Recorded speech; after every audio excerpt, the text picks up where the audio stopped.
I know Wuff's a very good player, and Paul, we obviously know Paul, who's insta-locked the Partisan. Oh man, this is giving me flashbacks of ESL. The Partisan tank hunters spawning out with the AT grenades off cooldown and their Shreks is insane. You just cannot use vehicles against this, and you have the radio intercepts, so you have all the information you need to make the right decisions. It's a very strong composition, and now that because the penals are buffed in this patch, so penals are going to be trading better against Grenadiers. This is going to be a very strong strategy. I'm liking this. I mean, if we had any doubts about the excitement of the first qualifier that we're going to cast, I think insta-locking Partisans gives you a good idea that we're probably going to be in for a pretty interesting game here. Now, of course, Paul are probably popping the Partisans as there because he is going to get access to radio intercept. So he's getting intel at the moment on every single unit that Wuff builds, and that, of course, is going to play straight to Paul's advantage here. So I think people will want to be keeping a close eye on Paula as well, given the seeding that he does have. You're probably guaranteed to pick up some of the best strategies, or at least some of the most interesting strategies from him. Or both. Or both, yeah. Partisans, like, I think we're past the time now where Partisans is considered like kind of jokey. You know, I'm pretty guaranteed to win this one. That was a long time ago. That Partisans weren't taken seriously. In NA ESL, Maxim spam into Partisan tank hunters was an incredibly powerful strategy against both OKW and Wehrmacht. And now that Maxims aren't as strong, I guess we're seeing penals instead. But it's the same thought process. Is you have such a strong opener with penals or Maxims, and then one of the strong counters to both the penals and the Maxims is the vehicles. The 222, the Flame half track especially would be great. But then you have the tank hunters that just spawn out of those houses. So maybe we'll see Wuff play very consciously to try to avoid those houses. If he knows that Paul's going for this tank hunters, which it just doesn't have any idea so far, maybe he can clue it out off of his previous games, or just the fact that he has only penals, which is generally a very risky opener. So maybe he can deduce what he's going for. Deduce. I'll be interested to see. I mean, it doesn't, to me, particularly look like Paul's making the best use of radio intercept. Regardless of what comes through the radio, he's going to build penal battalions and then spam Partisans. So maybe it's not the maybe that's not the intention of that. He just unlocked Partisans with 1 CP. He may lose the penal battalion. That's a late retreat for Paul. Oh, I'm just amazed by the M3 scout car. When was the last time you saw it? Oh, he cancelled it. Aww. When was the last time you saw a scout car in competitive play? 15 fuel. They are so expensive. Partisans do spawn from their house with their PPSH submachine guns. They're very potent up close. They have the guard grenades as well, which are insanely potent. Those are probably the best grenades apart from the bundle grenades that the P-Grens and the OKW infantry now have, but they're still very effective. Expensive though, 45 munitions. So what is Wuff's strategy here? I really don't know. Maybe snipers good manpower bleed. Especially. I'm not sure. I mean, this to me strikes me as something that you kind of. It's just a standard build, just kind of standard general build that seems to do okay. Do you know what I mean? In auto match, we'll see exactly what he uses with it. I mean, he's gone in with mechanized assault. A difficult one. I normally expect to see like 222 and then possibly Tier 3, but with mechanized assault there, I think that's probably going to change things up a little bit. I think we'll probably still see Tier 2 scout car, and then he'll probably leave it there for the kind of call-ins that we saw earlier on. So we saw Paul making nice use of the cloak on his Partisans, but a really great engagement there by Wuff. He delayed the charge. The Pioneers kind of went in and they backed off, and meanwhile the Grens were just firing at long range the entire time. So doesn't lose any Pioneers there, and is actually capping that fuel away. So I think Wuff's playing this pretty well so far. The build hasn't done too much, apart from a bit of VP bleed and probably a little bit of a fuel advantage for Paul. But overall, the game is still pretty even. Deep capping engineers finally forced away. It looks like Wuff may be able to regain a lot of territory control here. He may even be rewarded with double fuel if he plays his cards right. Wuff needs to set up this MG to fight the penal battalions. It looks like they're closing the gap. It's a little bit too late though, and Paula realizes that he's going to retreat that unit back a little bit to safety, avoiding the suppression. Paula, it seems like one of the best ideas he could do right now. He's actually going for the... Is he going for the VP or is he going for the flank here? Maybe he's trying to secure this house. Very difficult to tell with Paula what he's actually going for. His directions are kind of like all over the place with his flanking, and I kind of like that unpredictability, to be honest. But I was actually thinking he would probably go and decap the whole of the left side for Wuff, but he hasn't. He's actually going for a flank on the MG42. Yeah, you get it too. The penal's going to surrounding that one. Gets in the house, forces the retreat. Grenadiers have to be careful. Grenadiers, they're low health though. There's going to be 3 squads too. One of them suppressed, so he should be okay, but could lose a model or 2 on retreat. But double fuel for now. Wuff has his battle phase 1 completed. Going for a second MG, which I think is really smart against the penals. They don't have URAR until Vet 2, so they're easier to use MGs against compared to conscripts that are a bit more mobile. They don't have the Molotovs either, so they don't clear garrisons as well, unless they commit to the Satchel, which is generally too much of a commitment that players don't really use it that often. It's pretty easy to dodge if you're paying attention. And the Flamer Pyos as well, doing some excellent roasting on these penals. Yeah, a lot of manpower. Well, that's a bad retreat path for that penal battalion. Oh, LMGs open up with the Grenadiers. It also got the rifles firing as well. I think they'll probably make it out okay, but it only takes a little bit of health, and then we'll get the model drops through. Don't think that second Grenadier squad was actually focused on the low health retreating squad, though. I think that was one of the issues there. The back penal squad also got caught on the forward penal squad and delayed the retreat by a little bit there, or slowed it down at least. So remember with the penals, they are very expensive to reinforce, 25 each. So sometimes you see players mix in conscripts for mergers, a little bit cheaper. So I think look at this, by the way, MG on the right side, completely caught off guard there by Partisans. Oh, those nades. He's going to lose that one, and all of a sudden now, Paul is in a fantastic spot with that MG steal. That's the downside of MGs against this play is, yeah, they're so vulnerable to being flanked, and with those nades especially. It will be the 222 being built, and it seems like a good idea, but it can backfire so easily. Will we see Paul tech his AT grenades? Not just yet, he's building a T-70, so Wuff will also need to get a pack out, which he will no doubt do after his 222 is completed. Has cut off the left side as well with this aggressive Gren squad. And planting a demo. You always underestimate actually the kind of strength of camouflage units in the early game, especially ones that come out with Partisans as high DPS damage at close range with the grenades as well. Absolutely beautiful. Are we going to see the scout car? Oh, he could lose it to the demo. Go down to a demo. No! That would be heartbreaking. I don't think he has vision on it anymore. I think it'd be unwise to blow that now unless he was 100% sure. So he backs away. I don't know if Wuff saw the engineers plant that. I wasn't quite watching that when it was completed. Maybe Wuff has clued it out. Maybe it's just a mine. Either way, not worth pathing the scout car over it. He has the pioneers nearby. They can't upgrade to the sweepers because they're not in friendly territory, but maybe he'll get that sweepers after the fuel point and look for some mines. T-70 has arrived, and those Pyos are very low. They could get taken out in only a couple of shots if the T-70 gets a nice hit off. They're not too clumped up, and only one Pyo will go down.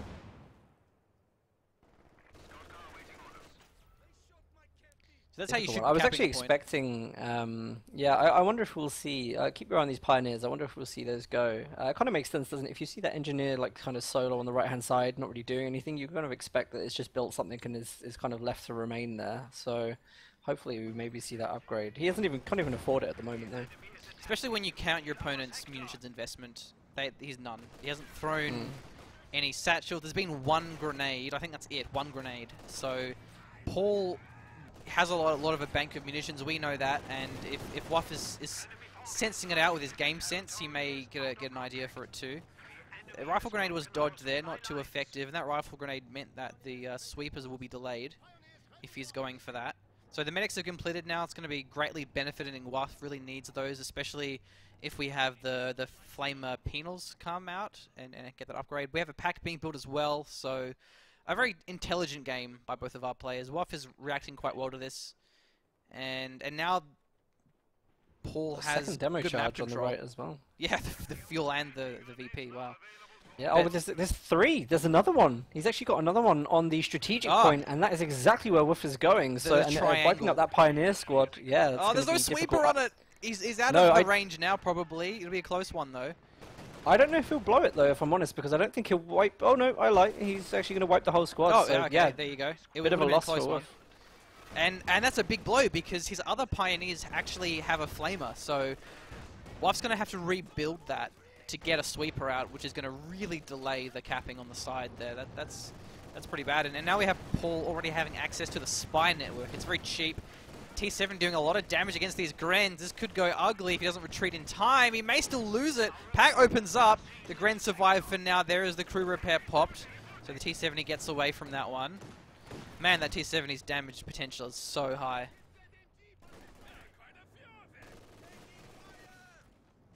The Partisan MG, they have a PPSH crew, so if the Grens charge up close, they may get forced away by the crew.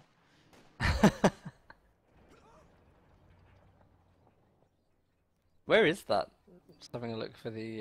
The MG retreated from the middle. It's in the base now. Yeah, I mean, that's quite cool, isn't it, really? You couldn't get a better MG than that. It's 360 degree protected. Shocks have armor, so you'll have a more durable squad. And I like how Paul has the Partisans nearby the fuel and the VP, because it means that the Partisans are giving vision. So it means that Paul knows the opportune moment to use the demo, and I think it's going to be pretty soon by the looks of things here. Oh no, not again. It's just so heartbreaking, because you didn't really do much wrong apart from not have a sweeper. I guess that's his mistake, is looking at Paul's composition. He has 3 penals. 3 penals, and how many flamers does Paul have? He only has 1 flamer now. So Paul would have had a lot of munitions banked up, and as a player, you got to be keeping an eye on that. I think that one of the main things as well is when you're playing against Wehrmacht, and they have no LMGs, they have no flamers, and they have multiple Grens, there's no rifle needs. You think, well, you know what, my opponent probably has telemines, so I need to not use my vehicles as aggressively in these high mining locations. So it's the game sense is what's really important in these competitive matches, and unfortunately 2 demo wipes, that's a lot. That's quite punishing. Wuff's going to have an uphill battle now. I think it's a little bit like a fault of Wuff. I think it's one of the hardest things to say. Oh, you know, like he should have been calculating that, you know, there weren't flamers and where were the munitions going. Really I don't actually mind that he got tripped up by that first demo. I think the mistake is actually sending anything over to the right. He's lost an MG there. He's lost Pioneers there. He knows that there's demos. He knows that there's PPSH conscripts. He shouldn't be soloing Grenadiers over to the right-hand side for any reason unless he has stealth detection. He needs a scout car and he needs the Pioneers, and he needs to go over there with something. I just don't think it's viable at that time. T70 just goes down to something, though. What was that? I missed that. Is there a telemine there? Yeah, it must have been. It's look, I think the scout car is going to go over there to finish it off now. Nice. Okay, that is a massive swing. That being said, though, Paul can just pull out another T70. It's very cheap. It's only 200 manpower, 70 fuel.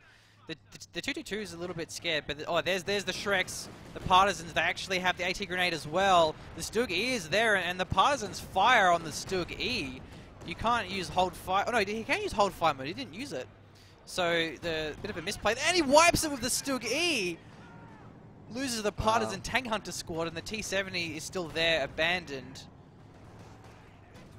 Well, you can start to see how games like this can turn very, very quickly. Looks like he's going in with the scout car to try and finish the T70. There we go, T70 is down. Nice. Will Paul build another one, though? I had a feeling he'd probably want to try and climb up to a tier 4 build, and this is going to put him off of that. It's another squad of the Partisans in the house, and the 222 may die, but the Stug E will survive.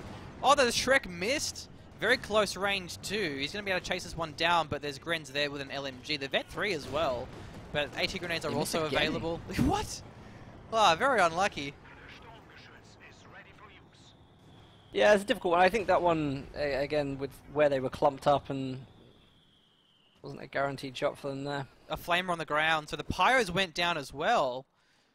Oh, so that's what, 4 squads now, 2 Grens, MG, and a Pyro, all being wiped on that right side. This is just absolute carnage so far. So many squad wipes.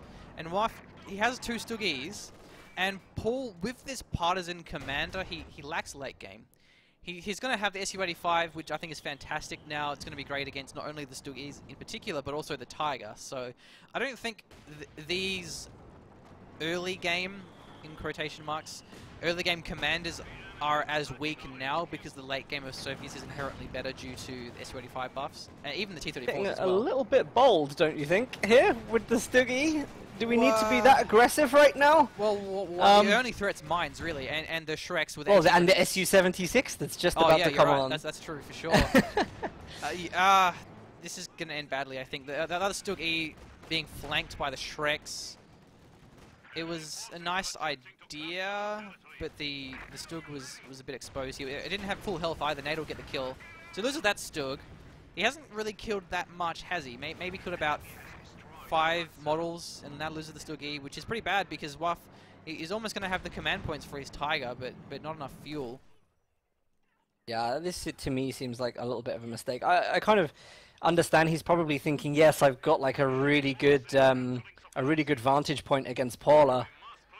But of course, just too much. Did we miss another wipe? There's Grens crawling around the fuel point, and the it wasn't a wipe, no, but the Partisans had an engagement. Okay, the two-man squad retreated.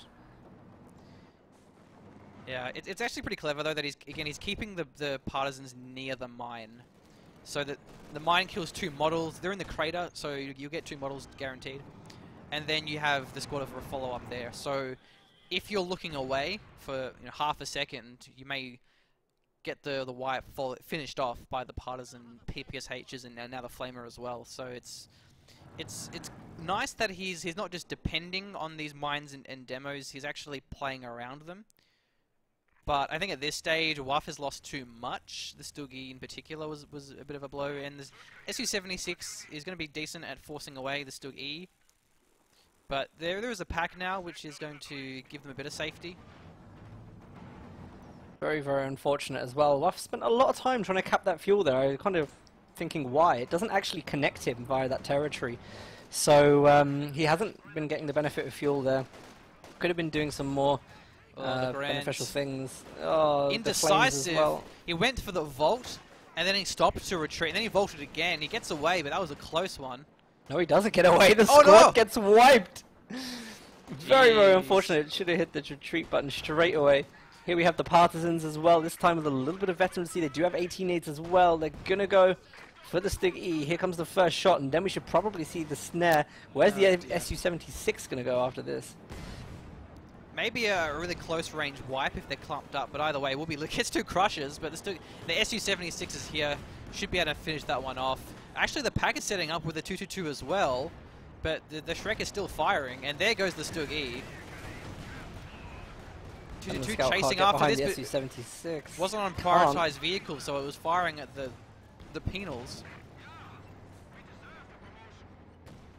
Back to that vault engagement, one thing to bear in mind there is going for the vault was actually a bad idea because they were behind heavy cover, sure, but it was a flamer from the penals firing, so the flamer was still doing fantastic damage whilst the Grens were vaulting. If it wasn't a flamer squad, then maybe vaulting would have been the right play to make, but I think vaulting that situation against a flamer wasn't worth it, and it was indecisive. He didn't do it immediately, so I think he clearly wasn't expecting it to do like that much damage, which is unfortunate.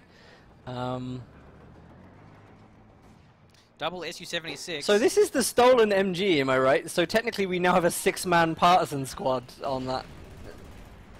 Yeah, that's all true. with PPS-8, and they all got PPSHs. So you could really just run around with those and not set the MG up, right? And have a very, very strong squad there.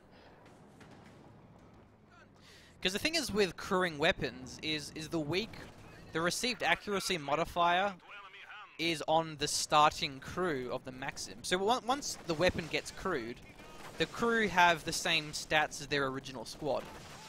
So it is an improved partisan squad. It doesn't have nades, mind you, but it has one more PPSH. Beautiful. Well, here we go. We have a second Su-76 here. Clearly, Paula has the intention of just making sure the Stuggies can't do effective damage. It's a strong game from Paula, to be honest.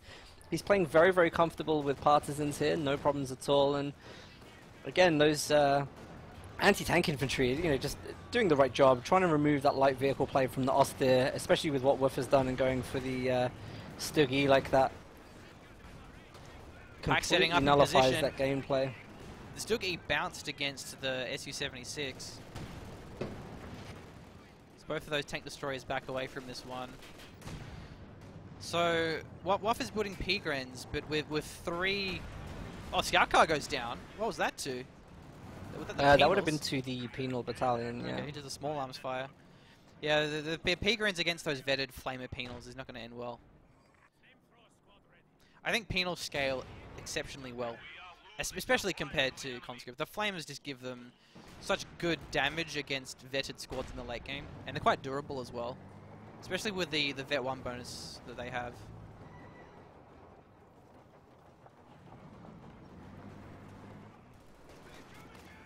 You know what I find really strange is actually seeing a lot of people, in fact so many people, using mechanized assault like this. I really haven't encountered that much of this kind of use, do you know what I mean? There are a lot of people having the same idea for Austere at the moment, using the Stuggies and the kind of call into Tiger.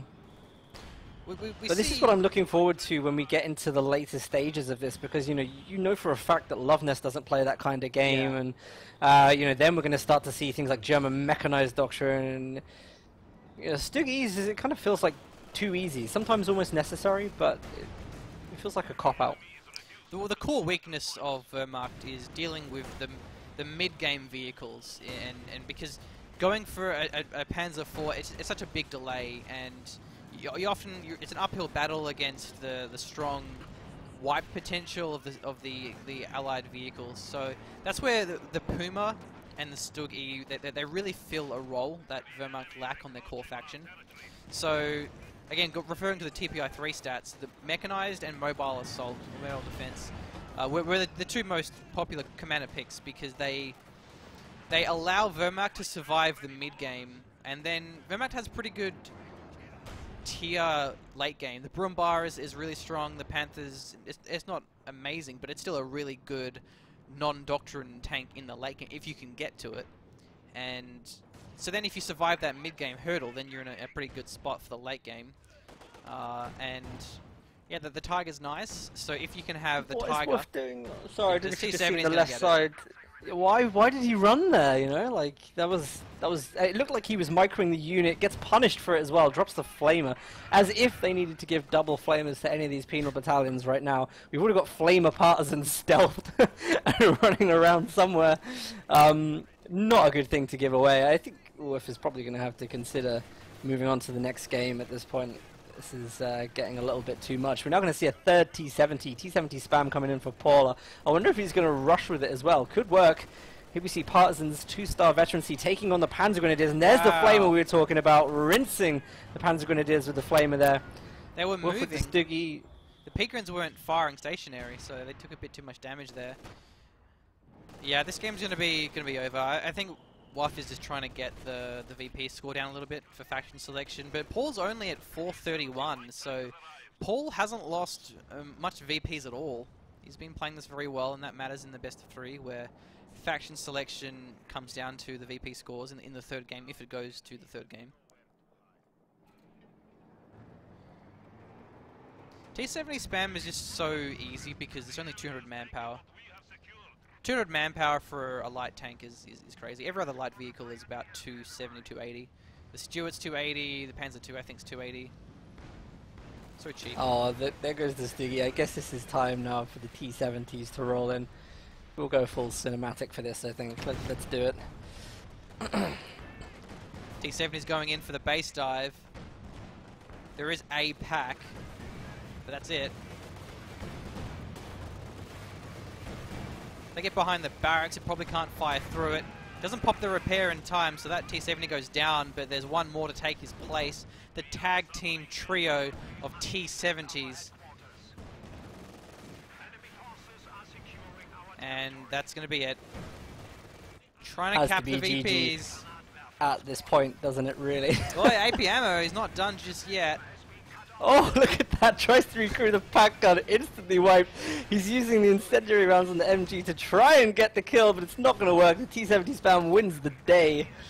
And what's this has just come on the field? A single Stoogie is all that remains for Wuff. He's still going for it, though. He doesn't want to quit the game. He still thinks that there's something left in this. He literally has no infantry. You look at the top right of the map, and it's very empty right now. Yeah. There is a gaping absence of things that aren't dead on the floor. It's quite upsetting to see, actually. Going for the med bunker, so Paul playing tactical to the end. And yeah, Wuff should really GG here. I don't know why he's still in this game. This is strange. You are right, by the way, about Paulus. One thing that I like to see is that even in like a dead win situation like this, he's still playing tactically. I noticed the same kind of thing from Helping Hands now, is that actually, even when his opponent's GG, he continues to play the game to like the highest of his strategical level. Yeah. And do you know what I mean? He's like, he doesn't give up until it actually says victory on the screen, and I like that. I like that about Paula as well right now. Okay, so now there's no units at all, including vehicles. Come on, Wuff, surrender. We can probably just quit. And there's a guy in here somewhere. Wait, I'm just going to see if we can get into the kind of view from what they can see. No, we can't. There we go. Wait, must be somewhere around here. They're probably looking out of this little bunker right now like, we've lost the war. We must surrender. There we go. There we go, finally. I mean, maybe they were waiting until they could surrender to the Allies. But it didn't come soon enough for them, unfortunately.